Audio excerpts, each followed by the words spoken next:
검귀의 기록 제14화. 남궁의 몰락 부러진 칼과 휠체어의 복수. 비가 내리고 있었다. 하늘이 뚫린 듯 쏟아지는 폭우가 무구촌의 피 비린내를 씻겨 내리고 있었지만 내 옷에 스며든 살기 샤치는 씻기지 않았다. 나는 말에 짐을 싣고 흑영대 본거지인 그림자 훈련소로 돌아왔다. 내 말 뒤에 매달린 밧줄. 그 끝에는 거적대기에 쌓여 질질 끌려오는 한 사내가 있었다. 단전이 깨지고 사지가 비틀린 채 짐승처럼 신음하는 정파의 길이나 남궁천. 훈련소 입구에는 흑영대원들이 횃불을 들고 도열해 있었다. 그리고 그 중앙, 처마 밑에서 비를 피하며 휠체어에 앉아있는 한 남자. 남궁세위. 그는 무표정한 얼굴로 빗속을 뚫고 다가오는 나를, 아니, 내 뒤에 끌려오는 고기 덩어리를 응시하고 있었다. 선물이다. 나는 말해서 내려밧줄을 세위의 발치에 던졌다. 철퍽. 진흙탕 속에 남궁천이 처박혔다. 거적대기가 벗겨지며 피투성이가 된 남궁천의 얼굴이 드러났다. 한때 천하를 호령할 기세였던 귀공자는 이제 거지의 발가락보다 못한 몰골이 되어 있었다. 형님. 세위의 입술이 미세하게 떨렸다. 그것은 기쁨인가, 슬픔인가, 아니면 사무치는 증오인가. 그의 손이 휠체어의 팔걸이를 하얗게 질릴 정도로 꽉 움켜쥐었다. 세희야. 나 좀 살려다오. 남궁천이 흐릿한 눈을 뜨고 동생을 알아봤다. 자신이 병신으로 만들었던 동생. 자신이 가문에서 내쫓았던 동생. 그 동생의 바짓가랑이를 잡고 형이라는 작자가 목숨을 구걸하고 있었다. 비가 많이 오네요. 세위는 형의 애원을 무시하고 하늘을 올려다보았다. 그의 안경 위로 빗방울이 튀었다. 쓰레기를 태우기엔 날씨가 좋지 않아요. 일단 지하로 모시죠. 아주 깊고 소리가 새어나가지 않는 곳으로. 세위의 눈빛에서 섬뜩한 광기가 스쳐 지나갔다. 나는 고개를 끄덕였다. 이 사냥감의 처리 권한은 전적으로 그에게 있으니까. 그때였다. 훈련소 밖에서 땅이 울리는 진동이 느껴졌다. 단순한 진동이 아니었다. 살기를 머금은 수백 명의 고수들이 접근하는 파동. 밤하늘을 찢을 듯한 고함 소리가 들려왔다. 이진, 당장 나와라. 감히 남궁세가의 장남을 납치하고도 무사할 줄 알았느냐. 왔군. 생각보다 빠르다. 훈련소 담장 너머로 푸른색 깃발들이 펄럭였다. 창천 상티엔. 남궁세가의 최정예 무력 집단인 창천대 상티엔도의 300명이 훈련소를 포위하고 있었다. 그리고 그 선두에 백발을 휘날리며 거대한 대검 다지엔을 든 노인이 서 있었다. 남궁세가 가주, 거망제 왕 남궁역. 천하오절텐시아 우주의 중 하나라 불리는 당대 최강의 검객 중 한 명. 문 열어. 나는 흑철을 어깨에 메고 정문으로 걸어갔다. 철문이 열리자 빗속에 도열한 푸른 갑옷의 군단이 보였다. 위압감이 대단했다. 흑영대원들이 긴장하여 침을 삼키는 소리가 들렸다. 내 놈이 이진이냐. 남궁혁이 말 위에서 나를 내려다보았다. 그의 눈빛은 마치 검날처럼 날카로웠다. 내 아들 천태니를 내놓아라. 그러면 시체는 온전하게 남겨주마. 오만하군. 자식 교육을 개판으로 시켜놓고 적반하장이라니. 아드님을 찾으십니까? 아드님이 마교와 손잡고 사람들을 학살하고 다니길래 제가 좀 훈육을 시켰습니다만. 닥쳐라. 감히 마교의 누명을 씌워. 천이는 차기 가주다. 내 놈 같은 잡배가 건드릴 분이 아니란 말이다. 남궁혁이 대검을 뽑아들었다. 스르릉. 그가 검을 뽑자 빗방울들이 검기지엔 치에 튕겨나갔다. 거망의 위용. 전원 공격. 훈련소를 밀어버려라. 쥐새끼 한 마리도 살려두지 마라. 와. 300명의 창천대가 담장을 넘고 정문을 부수며 쇄도했다. 일반적인 문파라면 순식간에 짓밟힐 전력. 하지만 그들은 잊고 있었다. 이곳이 누구의 안방인지를. 나는 뒤로 한 걸음 물러나며 손을 들었다. 그것이 신호였다. 휠체어에 앉아있던 남궁세위가 품에서 부채를 꺼내 쫙 폈다. 탁. 환영합니다. 아버지. 제 놀이터에 오신 것을. 세위가 부채를 아래로 내렸다. 그러자 훈련소 연병장 바닥이 쿠구궁 소리를 내며 무너져 내렸다. 으악. 선두에 서서 돌격하던 창천대 무사 50여 명이 순식간에 땅 밑으로 꺼졌다. 그저 구덩이가 아니었다. 바닥에는 흑철을 녹여 만든 날카로운 철창 대창들이 촘촘하게 박혀 있었다. 푹푹푹 처참한 비명 소리와 함께 푸른 갑옷들이 피로 물들었다. 이게 무슨... 남궁혁이 경악했다. 이진, 삼진, 멈추지 마라. 좌우로 우회해라. 하지만 그것조차 세위의 계산 범위 아니었다. 우회하던 무사들이 밟은 땅에서 폭내바 레가 터졌다. 쾅 당소소가 제조한 폭약과 독가루가 섞인 지래 폭발과 함께 보라색 독연기가 피어올랐다. 쿨럭, 독이다, 해독제를. 눈이 안 보여. 천하의 남궁새가 정예들이 칼 한 번 섞어보지 못하고 춤추듯 쓰러져 갔다. 이것은 전쟁이 아니었다. 버림받은 아들이 자신을 버린 가문을 향해 퍼붓는 조소저시어였다. 보이십니까, 아버지? 세희가 휠체어를 굴려 앞으로 나왔다. 확성기 장치를 통해 그의 목소리가 전장에 울려 퍼졌다. 당신들이 것만 최고라고 빨아줄 때 저는 수수를 읽었습니다. 당신들이 저를 병신이라고 내쫓을 때 저는 당신들을 죽일 함정을 팠습니다. 세휘, 내 놈이 감히... 남궁혁의 얼굴이 분노로 일그러졌다. 자, 이제 거망의 실력을 보여주시죠. 이 함정들을 뚫고 저에게 오실 수 있다면 말입니다. 세희가 비릿하게 웃으며 레버를 당겼다. 슈슈슈슈. 사방에서 수천 개의 화살이 비처럼 쏟아졌다. 그냥 화살이 아니라 흑철을 갈아 만든 파공시 버콩실. 남궁세가의 건막지 엠무조차 뚫어버리는 관통 화살이었다. 남궁혁은 역시 고수였다.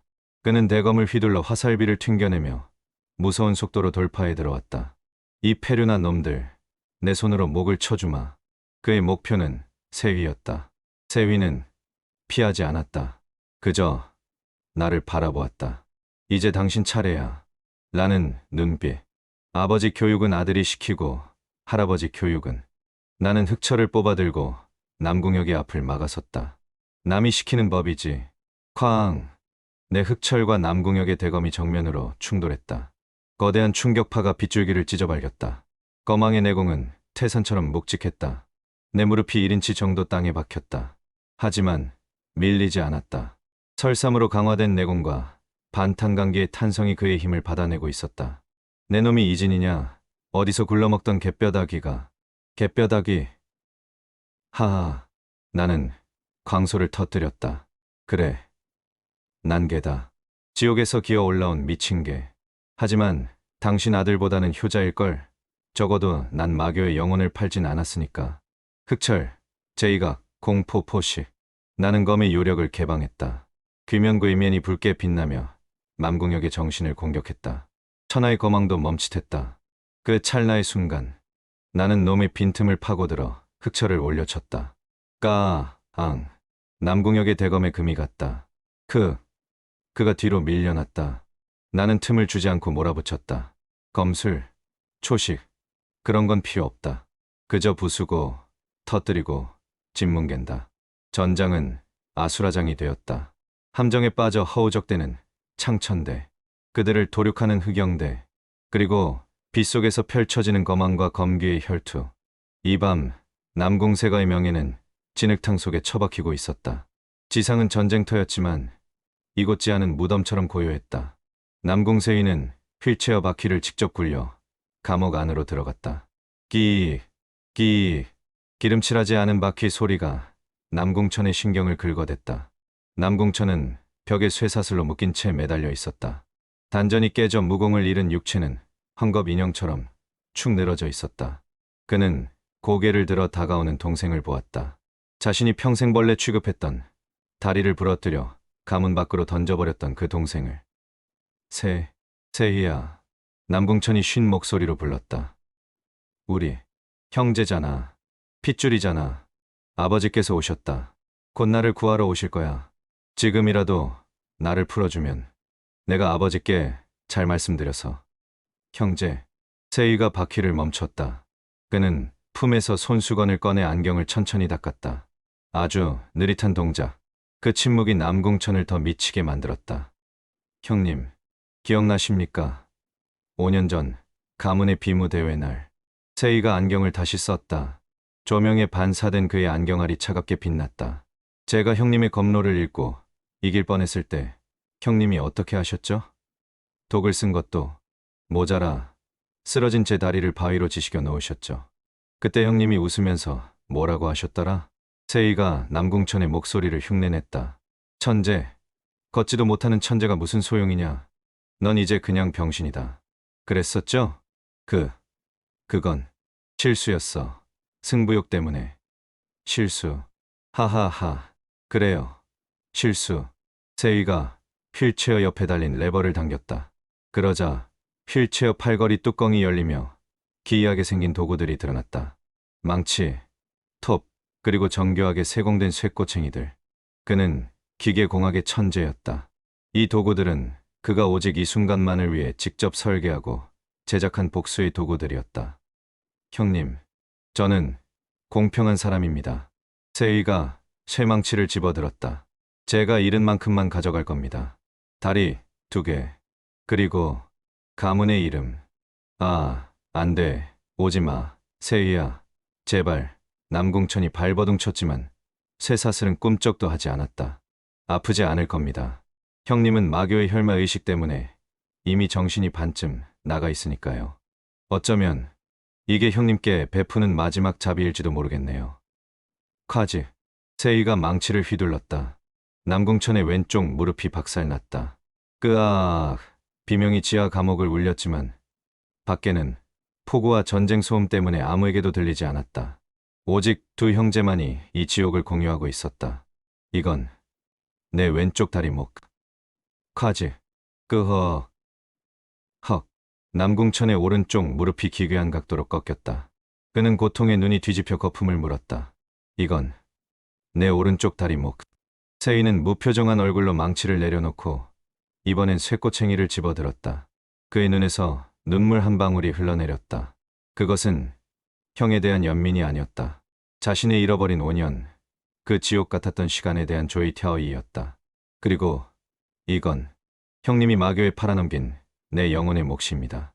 세위는 꼬챙이를 형의 단전 부위에 찔러 넣었다. 이미 깨진 단전이지만 그 안에 남아있던 찌꺼기 같은 마귀 머치를 긁어내기 위해서였다. 잔인하다?